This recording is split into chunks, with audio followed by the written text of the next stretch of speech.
모세가 백성에게 이르되 너희는 애굽 곧 종되었던 집에서 나온 그 날을 기념하여 유교병을 먹지 말라. 여호와께서 그 손의 권능으로 너희를 그곳에서 인도해 내셨음이니라. 아비벌 이날에 너희가 나왔으니 여호와께서 너를 인도하여 가나안 사람과 헷 사람과 아모리 사람과 휘 사람과 여부스 사람의 땅 곧 내게 주시려고 내 조상들에게 맹세하신 바 젖과 꿀이 흐르는 땅에 이르게 하시거든 너는 이달에 이 예식을 지켜 이래 동안 무교병을 먹고 일곱째 날에는 여호와께 절기를 지키라. 이래 동안에는 무교병을 먹고 유교병을 내게 보이지 아니하게 하며 내 땅에서 누룩을 내게 보이지 아니하게 하라. 너는 그날에 내 아들에게 보여 이르기를 이 예식은 내가 애굽에서 나올 때 여호와께서 나를 위하여 행하신 일로 말미암음이라 하고 이것으로 내 손의 기호와 내 미간의 표를 삼고 여호와의 율법이 내 입에 있게 하라. 이는 여호와께서 강하신 손으로 너를 애굽에서 인도하여 내셨음이니 해마다 절기가 되면 이 규례를 지킬지니라. 아멘. 성경에는 7절기가 있습니다. 7절기 이를 가리켜서 흔히 유대인의 절기라. 그런데 그 7절기를 축약하면 우리 성경의 3대 절기로도 나눌 수가 있어요. 딱 이렇게 더 압축할 수가 있는데 그럼 7절기를 토라는 어떻게 말씀하는가 하니까 레위기 23장 2절 말씀을 한번 보시면은 이 말씀이 나옵니다. 이스라엘 자손에게 말하여 이르라. 이것이 나의 절기들이니 너희가 성회로 공포할 여호와의 절기들이니라. 한번 따라합시다. 여호와의 절기. 유대인의 절기가 아니라 토라는 뭐라고요? 여호와의 절기다. 그러니까 여호와를 섬기는 우리 모두가 지켜야 할 절기가 유대인의 절기입니다. 아, 유대인들만의 절기가 아니구나. 그렇기 때문에 예수님을 믿는 우리에게 이 절기가 언제나 새롭게 다가와야 되고요. 그 다음에 역대하 2장 4절에 보면 영원한 규례, 따라합시다. 영원한 규례. 이 영원하다는 말은 구약시대만 지키는 절기가 아니라 신약시대도 여전히 유효하고 지켜야 될 규례다. 이것이 영원한 규례다. 자, 그러면 7절기, 우리 이제 상식적으로 봄절기와 가을절기로 나눌 수가 있습니다. 봄절기. 봄절기 하면 지금 이제 우리가 보내는 6월절, 무교절, 초실절, 오순절 따라합시다. 6월절, 무교절, 초실절, 오순절 이걸 봄절기라고 말합니다. 이 봄절기는 예수님의 초림과 관계되어 있어요. 예수님의 처음 오심. 그리고 이제 가을절기가 있는데 따라합시다. 나팔절, 대속제일, 그다음에 초막절이라고도 하고 장막절이라고 합니다. 자, 장막절. 이거는 가을절기인데 이 가을절기는 예수 그리스도의 다시 오심, 재림과 관계되어 있습니다. 아멘.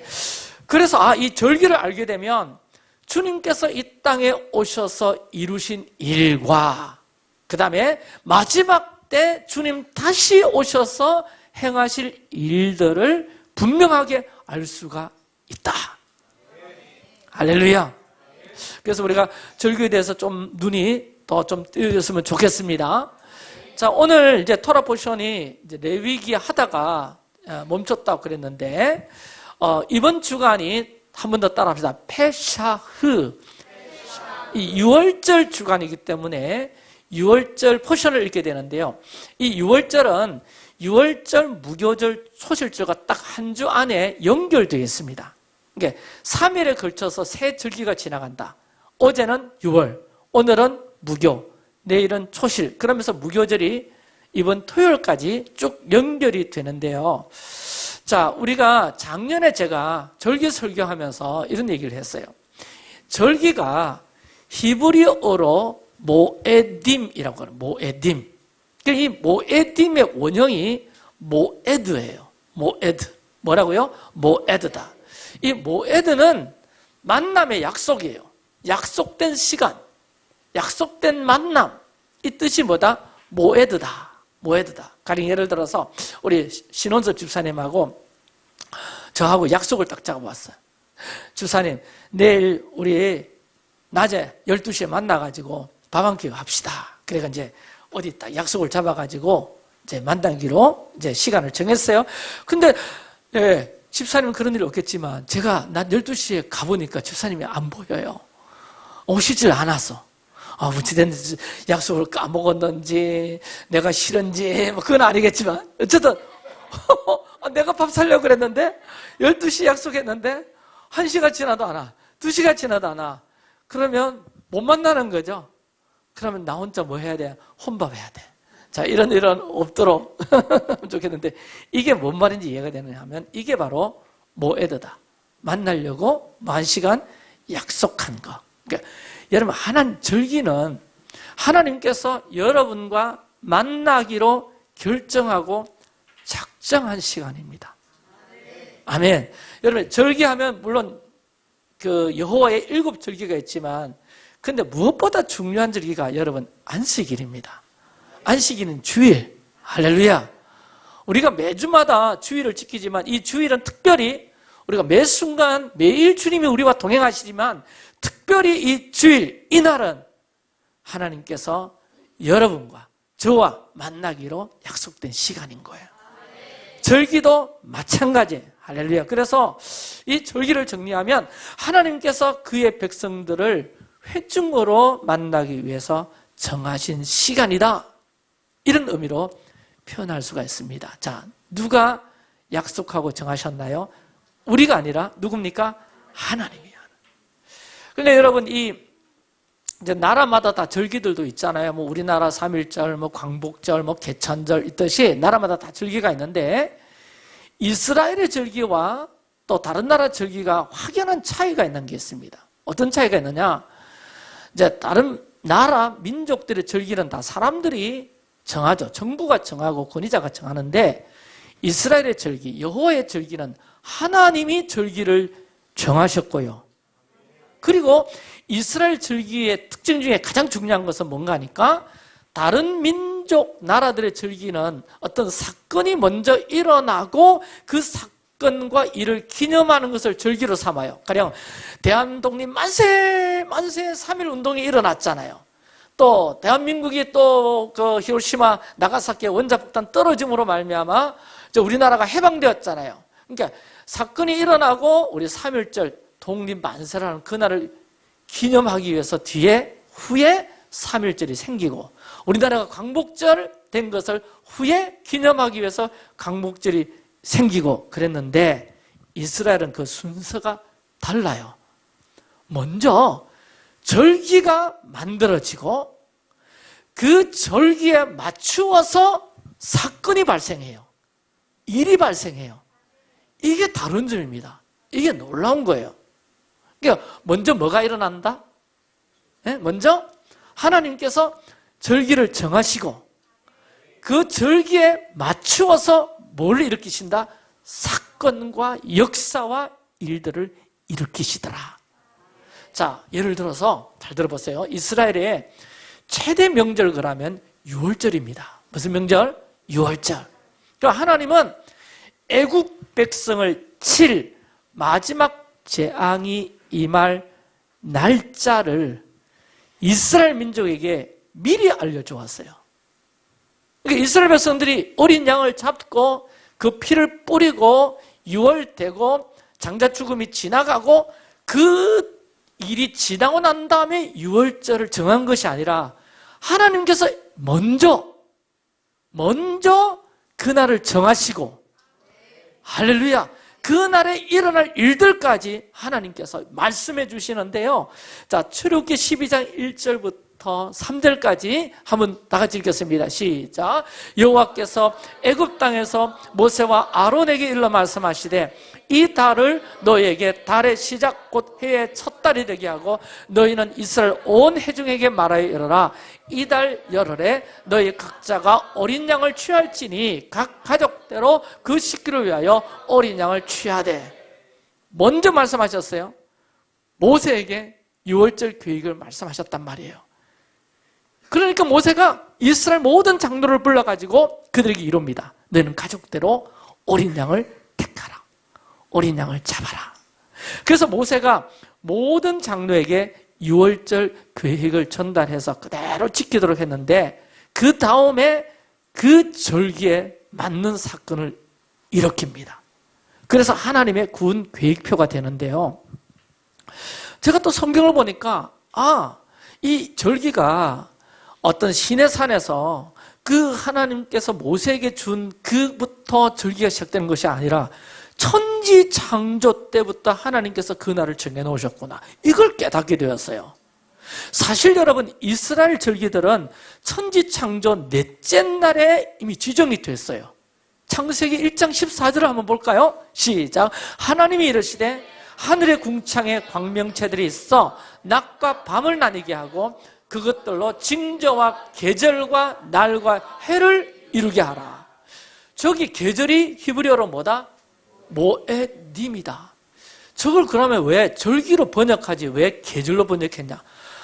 이 신학자들과 성경학자들이 보니까 절기는 시내산에서 그 뒤에 죽었는데 창조 때 절기 뭔가 앞뒤가 안 맞을 것 같으니까 절기라는 말을 쓰지 않고 창세기는 계절이라는 말을 쓴 거예요. 그런데 사실 그 계절이 모에딤이에요. 절기예요. 여러분 분명히 믿으시기 바랍니다. 하나님은 이미 천지 창조 때에 여호와의 절기를 제정하셨고요, 이에 맞추어서 인류 구속 역사를 이루십니다. 그러니까 6월절은 예수 그리스도의 피 흘리고 돌아가심, 무교절은 그리스도의 무덤에 장사되심, 초실절은 그리스도의 부활, 77절 오순절은 성령이 임함으로 이방인의 구원이 시작된 거, 그리고 아직 이루어지지 않은 나팔절은요 예수 그리스도의 강림, 대속죄일은 그리스도의 속죄와 유대인의 회개, 초막절은 천년 왕국과 그리스도의 심판. 아멘. 그러니까 이 절기 안에는 하나님의 구속사가 다 예표, 암호화되어 있는 거예요. 그래서 예수님의 공생애, 어린 양으로 오신 예수님이 십자가에 달려 돌아가신 것, 정확하게 뭐와 맞아야 돼요? 6월절 사건하고 딱 맞아 떨어져야 되죠. 성경에 보면 날짜, 시간까지 정확하게 맞춥니다. 이게 예수님의 공생에도요 절기에 딱 맞춰져. 예수님이 일부러 맞추시려고 날짜 보고 시간 보고 하신 건 아닌 것 같은데, 좀 있어 보겠어요. 하나님께서 정확하게 구속사의 일들을 절기에 맞추어서 이루어 가시더라는 것을 알게 됩니다. 그러면 먼저 보죠. 한 가지만 예수님의 삶을 한번 살펴보면요, 예수님이 사셨던 시간과 십자가에 못 박혀 죽으시기 전 일주일은 완전히 하나님의 절기적 예언을 성취하기 위한 주간이었다는 사실을 알 수가 있는데, 요한복음 12장 1절을 띄워드릴게요. 다 같이 읽겠습니다. 시작. 6월절 엿새 전에 예수께서 베다니에 이르시니 이곳은 예수께서 죽은 자 가운데서 살리신 나사로가 있는 것이라. 6월절 며칠 전에? 엿새 전에. 예수님은 베다니에 오십니다. 베다니에. 엿새 전 같으면 이걸 니산월 8일, 니산월 8일. 여러분 한 가지 아시게 될 게, 출애굽에 보면 아비월이 되어 있거든요. 아비월, 니산월은 같아요. 그러니까 바벨론 포로 이전에는 아비월 그랬고요, 바벨론 포로 이후에는 그 아비월을 니산월로 바꿨어요. 그러니까 여러분 제 설교 들을 때 니산월 그러면 출애굽에 나오는 아비월, 13장 4절에 보니까 아비월 이날에 그랬잖아요. 이걸 바벨론 포로 이후에는 무슨 달로 읽는다고요? 니산월로 읽는다. 그러면 아비월이나 니산월은 같은 달 맞습니다. 아시겠죠? 그러니까 아비월, 니산월 8일에 예수님은 베다니에 오셨어요. 니산월 8일 낮에 나사로의 집에 오셨고, 그날 밤 니산월 9일이 시작됩니다. 나사로의 집에서 9일 밤 잠을 주무시고 그 이튿날 10일에 예루살렘에 예수님이 들어가십니다. 그때 호산나, 오늘 종료주일이죠? 아시겠죠? 이 일들이 일어납니다. 예수님 오심을 막 찬양하는 그날이 니산월 아비월 10일입니다. 그날은 6월절 4일 전으로, 6월절은 아비월 14일을 했거든. 14일. 그러니까 4일 전으로 6월절 때요, 도살할 어린 양을 잡기 위해서 사람들이 양 그때를 성전으로 끌고 가는 날이 유월절 4일 전입니다. 당시 기록에 의하면요 25만 마리의 양들이 성전으로 끌려갔다고 합니다. 이게 수많은 양떼죠. 그 양떼들이 이미 4일 전에, 유월절 4일 전에 이 예루살렘 성문을 통해서 양들이 들려가는 거예요. 그때 기록에 의하면 25만 마리의 양들이 성전으로 끌려갔다고 하고, 양이 모자랐기 때문에 그 당시에요 대제사장이 염소도 허락한다, 그런 이제 법도 있었답니다. 그래서 양들은 굉장히 비싸게 팔렸고요. 그리고 성전은 동쪽 양편으로 문이 활짝 열려져 있었어요. 양들이 이제 들어가야 되니까, 양을 잡아야 되니까. 그리고는 니산월 10일 날, 자, 아비월 10일 날, 출애굽기 13장에 보면 그날에 아비월 10일에 양을 잡아라 그렇게 돼 있거든요. 취하라. 자, 대제사장들은 양들을 성전 북쪽의 양문으로 끌고 들어갈 때 예수님은 예언적 계시적으로 유월절 어린 양이 되기 위해서 어린 양들이 성전으로 들어가는 때 예수님도 감난산을 통해서 동쪽 문으로 성전에 들어오게 됩니다. 양들이 들어오고 예수님도 동문으로 들어가시고, 이해가 되십니까? 그리고 마가복음 11장 15절 말씀 보세요. 시작. 그들이 예루살렘에 들어가니라. 예수께서 성전에 들어가서 성전 안에서 매매하는 자들을 내쫓으시며 돈 바꾸는 자들의 상과 비둘기 파는 자들의 의자를 둘러 엎으시며, 예수님은 그날 성전에 들어가셔서 성전 청소를 하셔요. 곧 무교절이 다가오기 때문에, 무교절은 누룩을 제거하는 이 절기잖아요. 성전 안에 있는 죄를 털어내기 위해서. 그리고 예수님은 성전에서 돈 바꾸는 자들, 탐욕스러운 자들 내어 쫓으시고 내 아버지의 집은 기도하는 집이라 그렇게 말씀하시면서 성전 안에 있는 누룩과 같은 죄인들을 다 청소하십니다. 그리고 니산월 10일 성전으로 양들을 가져온 다음에 이제 대제사장들은 11일부터 4일 동안 대제사장들과 서기관들은 양이 흠이 있는지 없는지를 검사합니다. 흠 있는 양은 안 되잖아요. 그죠? 제사로 바칠 수 없기 때문에. 자, 예수님께서 성전에서 백성들을 가르치시고 성전 청소를 할 동안에 대제사장과 서기관들은 어린 양이신 예수님이 죄가 있는지 흠이 있는지를 찾아내기 위해서 열심히 검사를 합니다. 그런데 예수님은 유월절 어린 양으로서 흠 없는 어린 양으로 성전에 들어가셨습니다. 아멘. 예언의 성취인데 예수님께서 이 유월절 기간에 들어오셔서 십자가에 못 박히는 것뿐만 아니라 그 이전에 니산월 10일부터 14일 사이에 성전에서 하신 일들 자체가 다 예언적이었어요. 그리고 마가복음 15장 25절 볼까요? 시작. 때가 제3시가 되어 십자가에 못 박으니라. 자, 예수님께서는 유월절 바로 전날인 니산월 14일 제3시에 십자가에 못 박히죠. 제3시는 아침 9시입니다. 제3시는 몇 시라고요? 아침 9시. 그 시간은 무슨 시간이냐니까 제사장들이 아침 제사를 드리는 시간이에요. 그때 예수님이 십자가에 달리셨어요. 다시 말해서 유월절 희생양을 성전에 달구진 불에 매달아 죽인 정확한 그 시간에 예수님은 십자가에 못 박혔었어요. 그리고 예수님은 6시간 동안 십자가에 매달려 있다가 오후 3시경에 돌아가시는데, 오후 3시는 하나님께 저녁 제사를 드리는 시간입니다. 아시겠죠? 아침 9시에 아침 제사, 오후 3시에 저녁 제사, 바로 그 시간에 십자가에 달리시고 바로 그 정확한 시간에 오후 3시에 돌아가시는데, 그날이 바로 니산월 14일 오후 3시경입니다. 그리고 이제 대제사장들이 그러면 그 시간에 어린 양을 다 잡고 그 3시경쯤에 해가 지기 전까지요, 다 잡고 난 다음에 대제사장들이 뭐라고 이야기하는가 하니까 끝났다! 다 파스데이!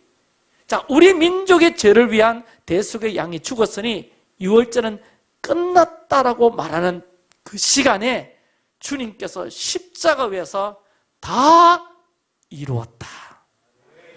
다 이루었다. 우리 모든 죄악을 위해서 주님이 자신의 몸을 던지는 일이 다 이루어졌다. 하나님의 속죄가 이루어졌다라고 외쳤던 것입니다. 사랑하는 여러분, 이렇게 해서 유월절 때 우리 죄를 사하는 일, 구속의 일을 십자가에서 다 이루었다는 그런 뜻입니다. 그 유월절 때 우리 죄를 사하는 일이, 누룩을 제거하는 일이 다 이루어졌기 때문에 바로 그때 해가 졌고 해가 지면 무교절이 시작됩니다. 자, 여러분 여기서 참 신기하게 볼게. 여러분 십자가에 달리면 어떤 사람은 하루 이상 간 사람도 있고 이틀 간 사람도 있고 더 빨리 죽는 수도 있다고 그러는데, 예수님은 아침 9시에 달리셔가지고 오후 3시경에 돌아가셨어요. 오후 3시경에 돌아가시고 좀 있으면 유대력으로 해가 칩니다. 그러면 그날 저녁부터 무슨 절기가 시작되느냐? 무교절이 시작돼요. 만약에 예수님께서 십자가에서 더 오랫동안 그날 저녁까지 무교절이 됐는데 아직 예수님께서 십자가에 달려 돌아가시지 않고 계신다, 안 주시고 계신다, 그러면 유월절에 어린 양으로 오신 예수님 예언적인 시간표가 다르잖아요. 틀리잖아요. 정확하게 무교절이 시작되기 전에 유월절 마지막 그 시간에 예수님은 유월절 어린 양으로 오셨기 때문에 무교절 시작되기 전 그 저녁 시간에 예수님은 운명하셨다. 날짜까지 정확하게 예수님은 예언적으로 죽으신 거예요. 날짜까지. 유월절을 이루시기 위해서. 여러분 이거 이해되세요? 이해되세요? 그러니까 여러분 무교절이 언제 지켜졌느냐? 유대로 3월 15일부터 21일까지인데 15일이 언제 시작됩니까? 바로 14일 해질 무렵부터 그 무교절이 행사가 시작됩니다. 무교절이 시작됩니다. 자, 왜 그러면 그때부터 무교절이 시작되는가? 여러분 무교병은 뭘 상징합니까? 죄가 없는 것, 죄가 용서함 받은 것을 상징하거든요. 예수 그리스도의 찢기신 살과 그의 흘리신 피로 말미암아 우리 죄가 사함 받았다. 아멘. 그것을 기념하는 것이 무교절입니다. 그렇다면 왜 10월부터일까?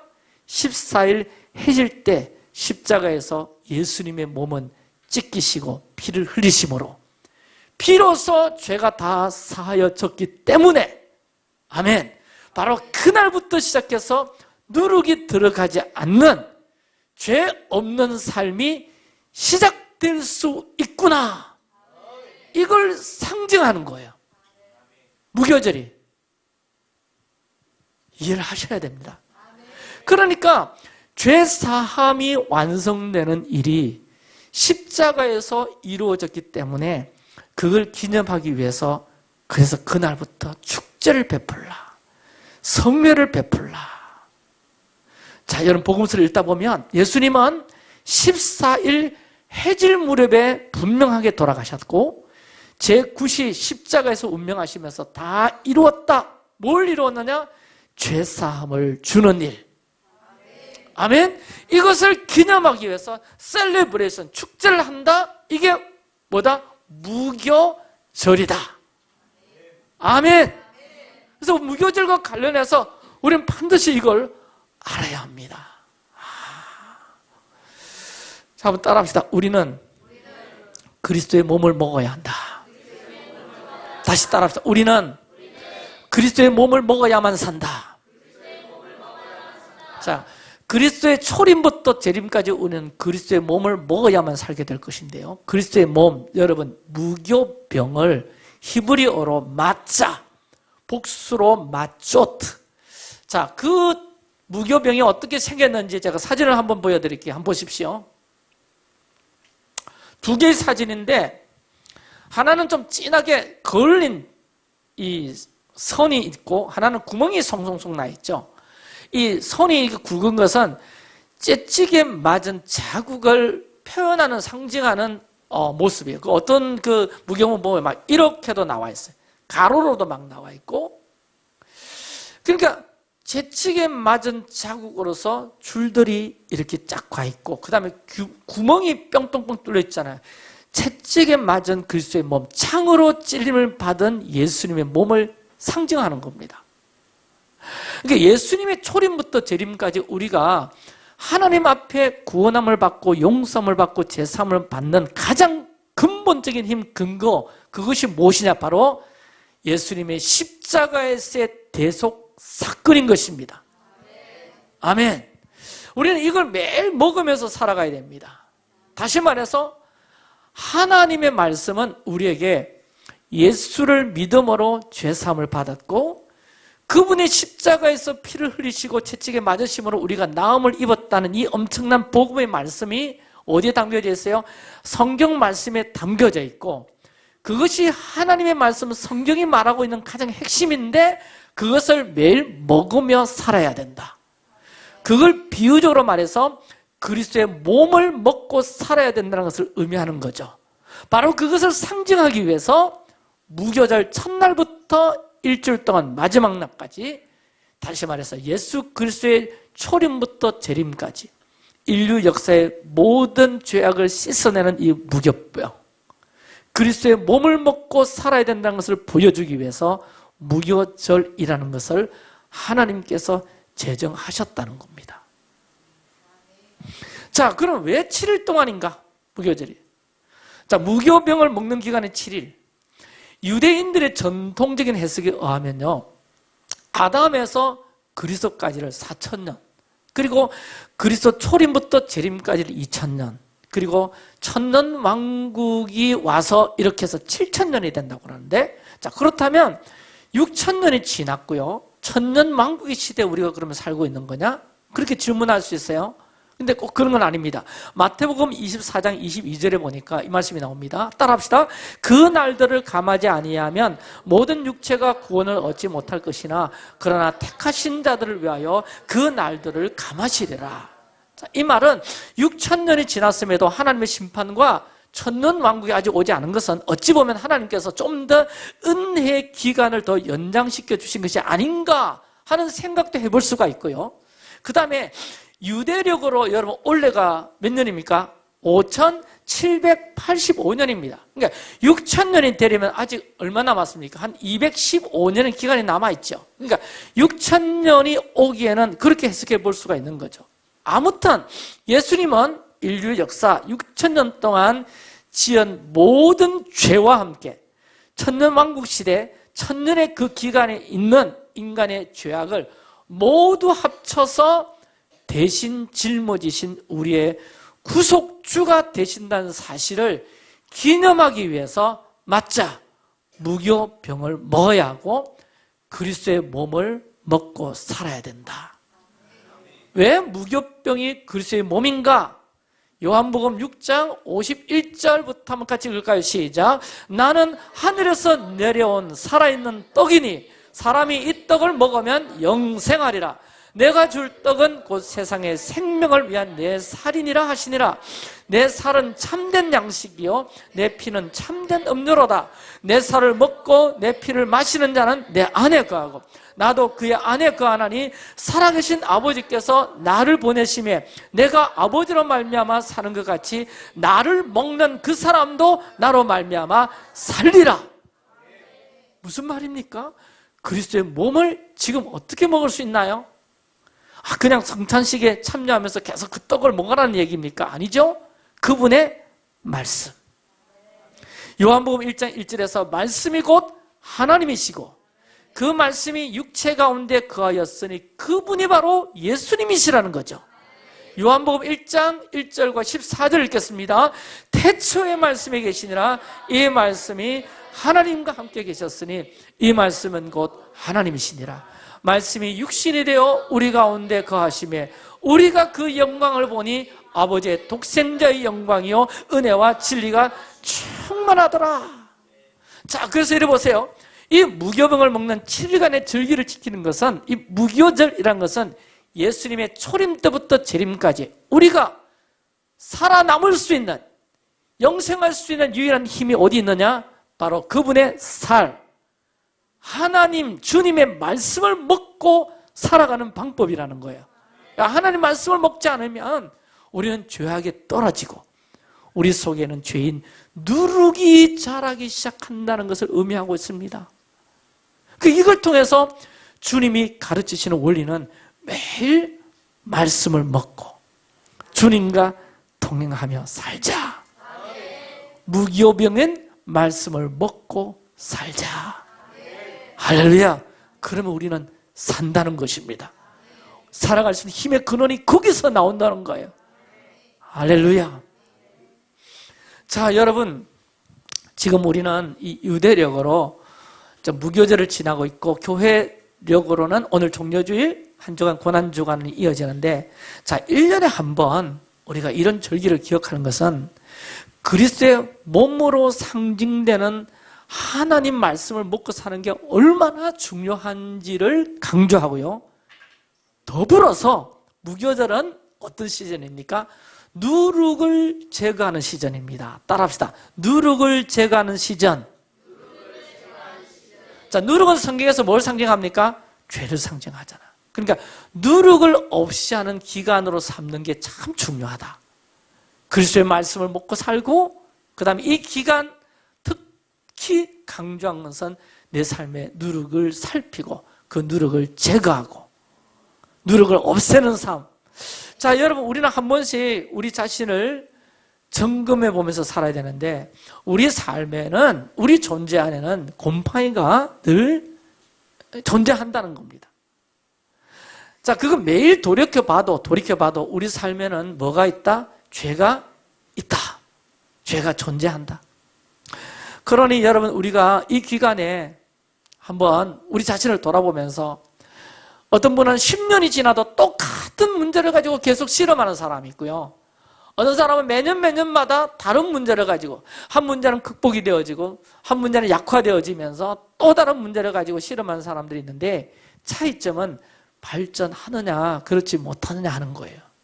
자, 똑같은 문제에서 쳇바퀴 돌듯이 도는 분들이 계시고, 어떤 분들은 그 문제를 해결하고 또 다른 차원으로 가는 이가 있는데, 그 차이는 분명합니다. 여전히 같은 문제로 실험을 하고 있고 한 단계 계속 올라가는 분들이 계시는데, 저와 여러분은 한 단계 올라갈 수 있게 되길 축원합니다. 그렇게 되기를 바랍니다. 자, 여러분, 믿음의 길은 올라. 우리 지난주에 배웠 올라. 하나님께로 더 가까이 나가는 거죠. 하나님의 형상과 자꾸 가까워지는 거죠. 근데 10년이 지나도 20년이 지나도 똑같은 모습으로 살고 있다면 그거야말로 이번 주간에 가슴을 치고 울 필요가 있다. 통곡할 필요가 있다. 왜 주님, 저는 10년이 지나도 똑같은 문제로 실험하고 있나요? 주님 앞에 십자가에서 여러분 해결받으시기를 바랍니다. 할렐루야. 그러니까 누룩 이야기를 우리가 그렇게 이렇게 봐야 된다는 거예요. 내 삶에 이게 해결되지 않고 있는 죄의 문제, 이런 부분을 우리가 이 무교절 기간 동안에, 이번 고난주간 기간 동안에 더 십자가 앞에 가까이 나아가고 십자가 앞에 내어놓고, 할렐루야, 그분에서 또 우리 자백하고, 또 십자가로 덮어달라고 주님 앞에 자백하고 고백하고 기도하고, 그리고 고린도전서 5장 6절과 7절에 보면 또 이 말씀이 나와요. 다 같이 읽겠습니다. 시작.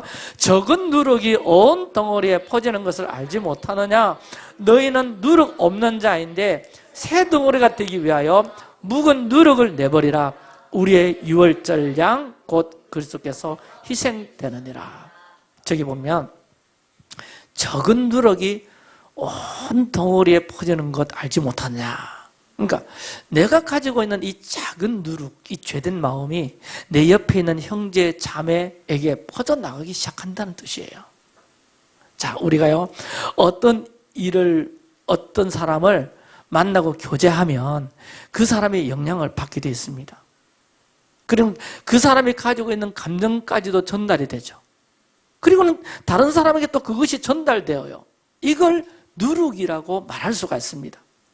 자, 가령 막 사치 좋아하고 너무 사치에 빠져있는 친구를 만나면 나도 막 뭔가 사고 싶은 마음이 생긴다는 거예요. 눈에 보이지 않지만 누룩같이 퍼져나가기 때문에.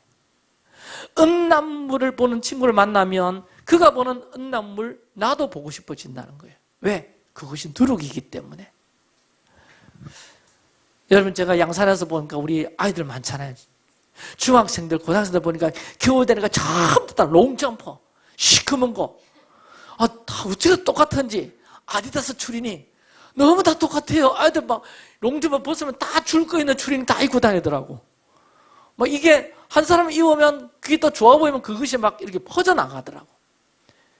예, 또 모르겠어요. 애플워치. 또 친구가 또 짜오면 그것도 나도 좀 하고 싶다 이런 마음이 안 생기지 모르겠는데 막 누룩처럼 신기하게 퍼집니다. 별것 아닌데 세상 다 썩을 것인데 없어도 상관없는데 내가 나도 저런 점퍼 입고 싶다, 나도 저런 옷 입고 싶다, 나도 저런 뭐 하고 싶다. 이게 다 뭐냐? 누룩처럼 퍼지기 때문에 그런 것 아니겠어요? 자, 우리 안에 있는 누룩이 어떤 누룩이냐?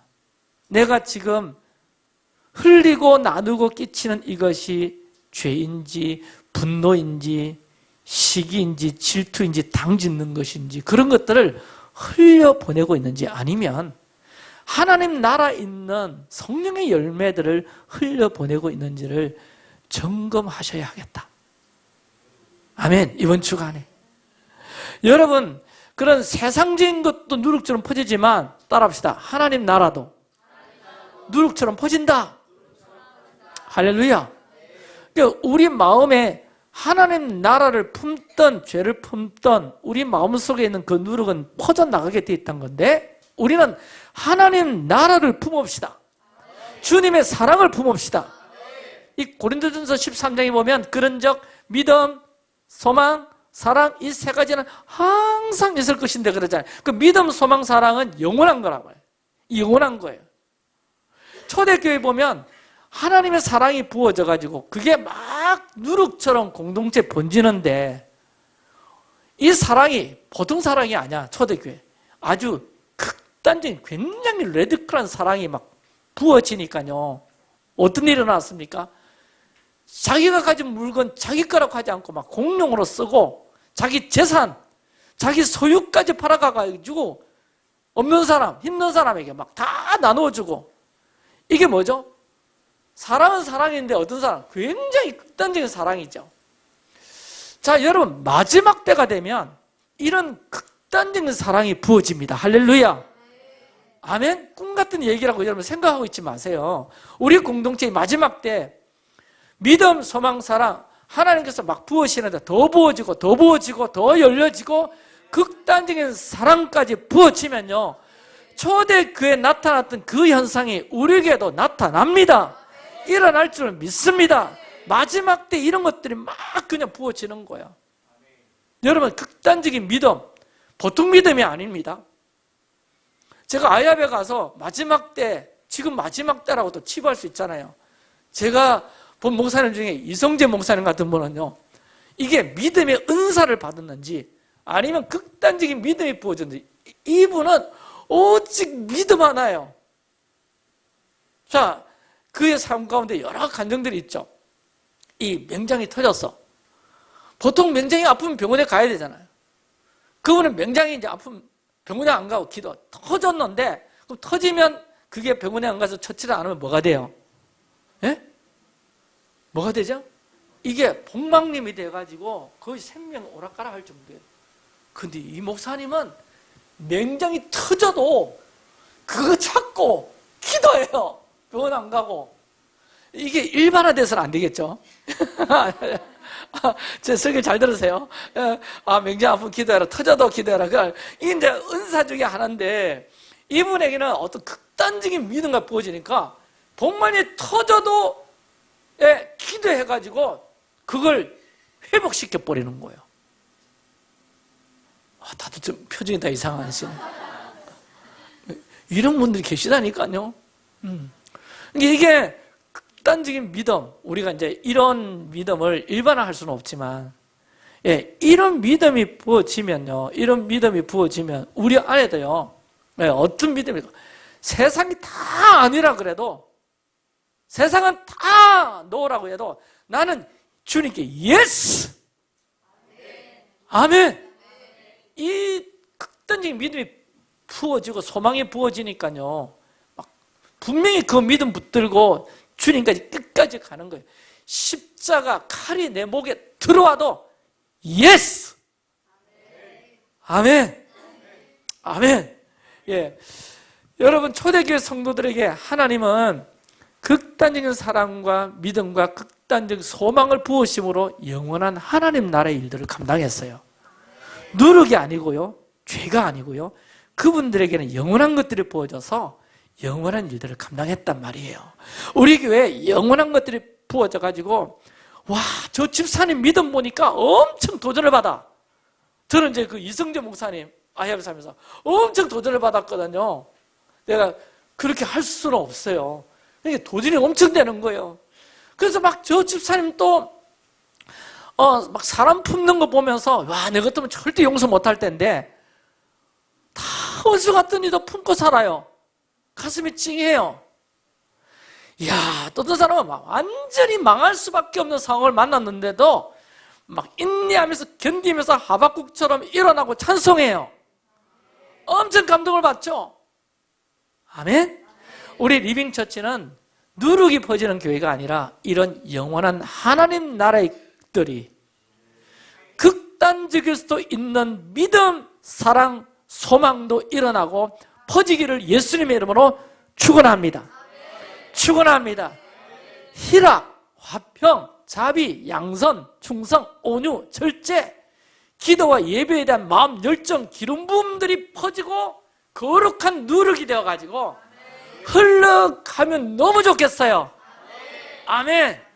죄된 것들 곰팡이가 퍼지는 것이 아니라 하나님 나라의 성령의 열매의 것들이 막 누룩처럼 퍼지고, 하나님 나라의 것들이 누룩처럼 퍼지고 흘러가고, 아멘. 그런 어떤 극단적인 믿음, 소망, 사랑까지 막 부어져가지고, 집사님, 우리 장로님 보면 막 그것이 막 얼마나 도전이 되고 감동이 되는지, 목사님 보면 얼마나 감동이 되는지, 이런 일들도 우리 공동체에 일어난다.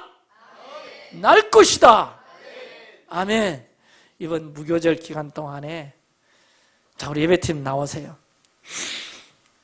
자, 말씀 정리할게요. 여러분, 절기에 대해서 여러분 깨어있길 바랍니다. 자, 이리 보세요. 절기 드릴게요. 자, 봄절기는 예수님의 처음 오심 이루어졌나요? 다 이루어지지 않았나요? 자, 유월절 이루어졌죠? 그러므로 이 유월절은 기념하면 돼요. 기억하면 돼요. 할렐루야. 어린 양 예수, 우리 죄를 대속하기 위해서 오신 그 어린 양 예수의 그 죽으심 기억하시면 돼요. 그 다음에 예수님께서 고난당하신 거 기억하시면 돼요. 기념하시면 돼요. 할렐루야. 예수님이 부활하신 것 초실절이에요. 첫 열매가 되셨어요. 부활의 첫 열매. 기념하시면 돼요. 기억하시면 돼요. 할렐루야. 오순절날 성령 부으신 거 기념하시면 되고 기억하시면 되고, 그런 오순절날의 감동이 우리에게도 있기를 소원하면서 기도하시면 돼요. 아멘. 근데 잘 보세요. 2000년 전에, 소리 좀 작게 해주시고, 유대인 남자들에게는요, 절기 때는 예루살렘으로 다 모이라 그랬어요. 모이라. 그래서 모이라 그랬으니까 절기를 지키는 마음으로 예루살렘에 딱 갔는데, 그 6월절날 예수님 만나잖아. 십자가에 달려서 6월절 어린 양으로 오신 그분을 마주하게 되는 거였죠. 자, 아까 절기는 뭐다? 모에드. 뭐 하는 시간이다? 만남의 약속의 시간이다. 6월절에 내가 2000년 전에 모여라, 예루살렘 모여라, 모였더니 6월절 어린 양 오신 예수님을 만나게 되더라는 거예요. 아멘. 할렐루야. 아멘. 아멘. 아멘. 그리고 부활하신 주님, 초실절 부활의 첫 열매 되신 그 예수 그리스도를 여러분 마주하게 되더라는 겁니다. 또 오순절날이 됐어요. 모여라 모여라 모여라 이러면서 모여서 있다 보니까 성령이 위에서부터 부어지는 것. 아멘. 할렐루야. 성령이 부어짐으로 막 방언하고, 그 성령이 부어짐으로 막 이방교회가 이제 생기고, 이런 역사들이 일어나더라. 여러분, 절기에 깨어있기를 바랍니다. 아멘. 자, 만약에 우리도 오순절에 예루살렘에 머물러 있었다면 성전뜰에서 불의 혀와 같이 임하는 그 놀라운 역사를 우리 눈으로 보았을 것입니다. 자, 마찬가지로 이제 남은 절기, 무슨 절기? 가을 절기가 있다. 이 절기는요, 기념하는 절기가 아닙니다. 나팔절, 나팔 불 때, 아멘. 대속제일, 장막 초막절, 재림하시는 주님을 마주하는 절기예요. 저는 분명히 믿습니다. 예수님은 봄에 재림하지 않으세요. 예수님은 나팔절, 장막절, 가을 절기 때 정확하게 오실 거예요. 몇 년 언제 온다는 것은 몰라요. 그러나 장막절에 오세요. 아멘. 분명히 오세요. 나팔 불 때 사방에서 여러분 불러 모으실 거예요. 나팔 소리와 함께 위로 올라가는 블레싱을 누리게 될 것이고, ዮም 키푸르 대속죄일에 주님과 함께 내려와서 유대인들의 속죄 현장에 여러분 서 있을 것이고, 장막절에 예수께서 이 땅에서 실제로 이 땅을 1000년 동안 다스리는 천년 왕국의 그 시스템 안에 여러분은 그걸 누리게 될 거예요. 그러므로 여러분, 절기는 모에딤, 모에드, 하나님 만나는 블레싱의 시즌입니다. 이번 한 주간 고난 주간이면서 무교절로서, 자, 우리 교회가 모여라 모여라 선포되었어요. 할렐루야. 아멘. 순종해서 십자가를 묵상하고 우리는 예배하고 기도할 겁니다. 아멘. 그리고 온전한 맞자를 우리에게 내어준 주님을 기념하고, 이 절기는 특별히 예수님과 만나는 약속된 특별한 스페셜한 시즌으로 하나님께서 정해놓으셨기 때문에 모입시다. 아멘. 함께 기도합시다. 아멘. 함께 예배합시다. 아멘. 함께 그리스도의 몸을 기념하면서 아멘. 그분의 말씀을 또 묵상하면서 아멘. 우리에게 맞자로 오신 그분을 우리가 바라보면서 아멘. 우리가 하나님 말씀을 또 읽고 노래하고 예배합시다. 아멘. 그러면 더 하나님을, 주님을 더 아름답게 놀랍게 만나는 그런 시즌이 분명히 될 줄로 저는 확신합니다. 아멘. 아멘. 아멘. 여러분, 매일 예수와를 경험하시고 특별히 절기 가운데 임하시고 오시는 그 예수님을 더 리얼하게, 더 복되게 만나는 그런 축복이 저와 여러분에게 있기를 예수님의 이름으로 축복합니다. 아멘. 우리 찬양하겠습니다. 내게로부터 눈을 들어 주를 보기 시작할 때 주의 일을 보겠네. 내 작은 마음도 우리 자리 한번 일어서서 앞에 여기 좀 켰나요? 주님을 볼 때 모든 시선을 주님께 드리고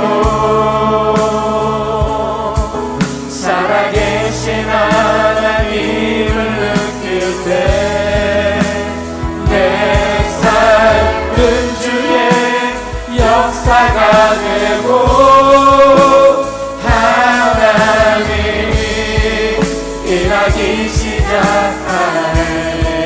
내게로부터 눈을 들어 주를 보기 시작하네. 주의 일을 보겠네. 내 작은 마음 돌이키사 하늘에 크게 하네. 주님을 볼 때 모든 시선을 주님께 드리고 살아계신 하나님을 느낄 때 내 삶은 주의 역사가 되고 하나님이 일하기 시작하네. 성령이 나를 변화시켜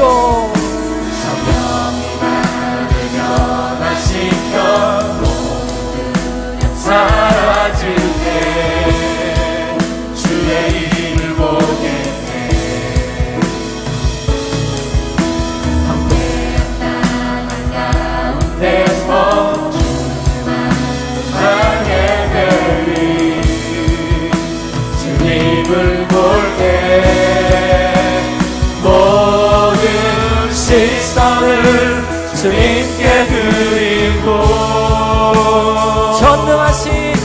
전능하신 하나님을 느낄 때 세상은 주의 나라가 되고 하나님이 일하기 모든 시선을 주님께 드리고 전능하신 하나님을 느낄 때 세상은 주의 나라가 되고 하나님이 일하기 시작하네. 두 번째 좀 기도할 것은 예수의 피로 구원받은 유월절을 경험한 우리는 이제 무교의 삶, 정결한 삶을 살아내야 하는 사람들입니다. 내 삶 가운데 있는 죄를 계속해서 없이 하는 삶으로 나아가야 될 줄 믿습니다. 누룩이 제거되게 하소서. 정결한 마음과 깨끗한 손과 정결한 행실로 살게 하여 주소서.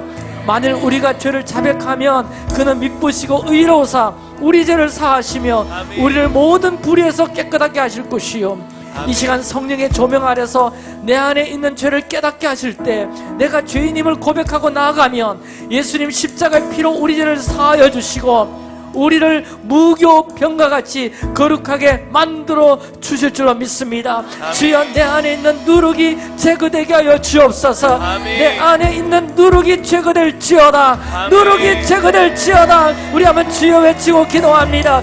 주여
우리 한 번 더 기도합시다. 우리 리빙처치는 누룩이 퍼지는 교회가 아니라 영원한 하나님의 나라의 것들이 어쩌면 극단적일 수 있는 믿음도 사랑도 소망도 일어나고 더 퍼지기를 원합니다. 아멘. 희락과 화평과 자비와 양선과 충성과 온유 절제 우리 삶 가운데 죄의 누룩이 제거되고 하나님의 나라의 이런 것들이 흘러가고 성령의 열매들을 계속 흘려보내는 리빙 처치가 되어야 될 줄 믿습니다. 아멘. 성령의 열매들이 퍼질지어다. 아멘. 하나님 나라의 것들이 퍼질지어다. 아멘. 믿음, 소망, 사랑이 더 놀랍게, 더 레디컬하게 더 퍼질지어다. 아멘. 부어질지어다. 아멘. 이것들을 흘려보내는 우리 교회가 될 수 있도록 한 번 더 주여 외치고 기도합니다. 주여.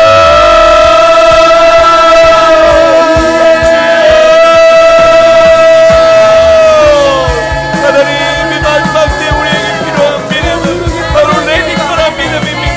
하나님 아버지 어떤 흠도 적도 하나님 100% 순수한 믿음 주님 이 마지막 때 주님은 우리의 믿음을 본다고 하셨습니다. 하나님 아버지 우리 안에 순수한 믿음 누룩이 없는 믿음 하나님 온전한 믿음이 우리 안에 세워지게 하여 주십시오. 하나님 극단적인 믿음 레디컬한 믿음이 우리 안에 일어날지어다.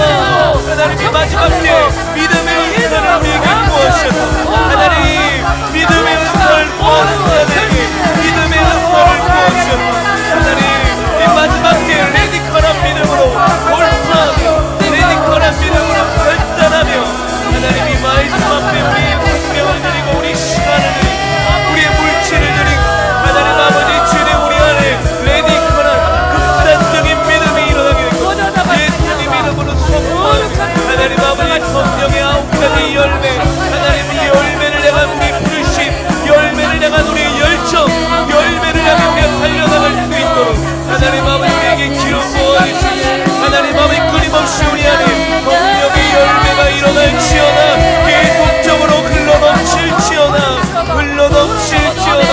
하나님 아버지 주님 우리 안에 하나님이 마지막 때 하나님이 주시는 성령의 9가지 열매를 하나님 극단적인 믿음과 극단적인 사랑과 극단적인 열정 주님을 향한 요원대 하나님 모든 것들을 내려놓았던 하나님 자신의 향유감을 깨뜨렸던 자신의 정보를 주님 앞에 발치 앞에 깨뜨리며 자신의 머리로 예수님의 발을 닦았던 하나님 그 마리아의 영성이 그 마리아의 열정이 하나님 우리 안에 일어나길 원하며 하나님 아버지 그 마리아의 열정과 헌신의 삶 주님을 향하여 나의 모든 것들을 깨뜨리겠습니다. 주님을 향하여 나의 전부를 드리기를 원하며 하나님 주님께 나의 모든 것들을 드리기를 원하며 하나님 아버지 거룩한 열정 이 거룩한 결단 거룩한 부르심 앞에 나의 것들을 깨뜨릴 수 있는 나의 것들을 깨뜨리는 하나님 아버지 초대교회와 같이